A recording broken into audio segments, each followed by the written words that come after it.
इनका नाम आया मुंबई अटैक्स में। He was one of the heads for the India setup of लश्कर। साजिद मीर जो कि लश्कर का ऑपरेटिव था या लश्कर का कमांडर था, वो उसके पीछे था। उसने ये सारी साजिश रची थी। आज सेंट्रल जेल डेरा गाजी खान में उसको उसी का रसोइया यानी कि पाकिस्तानी आर्मी का ही आदमी, ऐसे लोगों की पूरी सिक्योरिटी पाकिस्तानी आर्मी के हाथ में होती, उसी का रसोइया उसे जहर दे के भाग गया।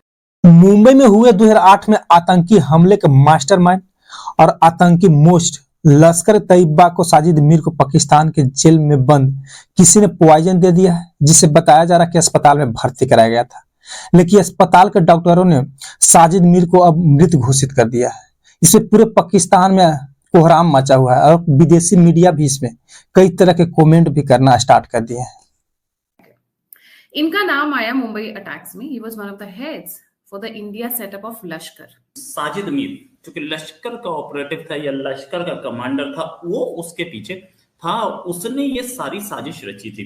आज सेंट्रल जेल डेरा गाजी खान में उसको उसी का रसोइया यानी कि पाकिस्तानी आर्मी का ही आदमी, ऐसे लोगों की पूरी सिक्योरिटी पाकिस्तानी आर्मी के हाथ में होती, उसी का रसोइया उसे जहर दे के भाग गया। पहले तो था नहीं, फिर जिंदा हो गया, फिर उसके बाद में मर भी गया ये साजिद। उसके एविडेंसेस दे दिए कि ये तो मर गया भाई, ये तो अल्लाह ताला के पास में बैठ के अंगूर का रस पी रहा है। चलिए फिर जिंदा होने का दिया तो फिर बोला कि अच्छा हम इसको जेल में डाल दें। तो बिल्कुल आपकी मैं इस बात से इत्तेफाक करता हूँ कि बहुत आसान है कि इंडिया पर इसका ब्लेम धर देना और इंडिया को मोटे इल्जाम ठहरा देना। ये हमारे अपने भी फेलियर्स हैं, बट मैं एक ट्रेंड की बात कर रहा हूँ। नमस्कार। आज बदला पूरा हुआ तुकाराम ओंबले की हत्या का। हमें खुद जो है वो अपनी ये जो फॉल्ट लाइंस हैं उनको ठीक करना है। वो स्टोरी सुनाने लायक है। इनका नाम आया मुंबई अटैक्स में। He was one of the heads for the India setup of Lashkar.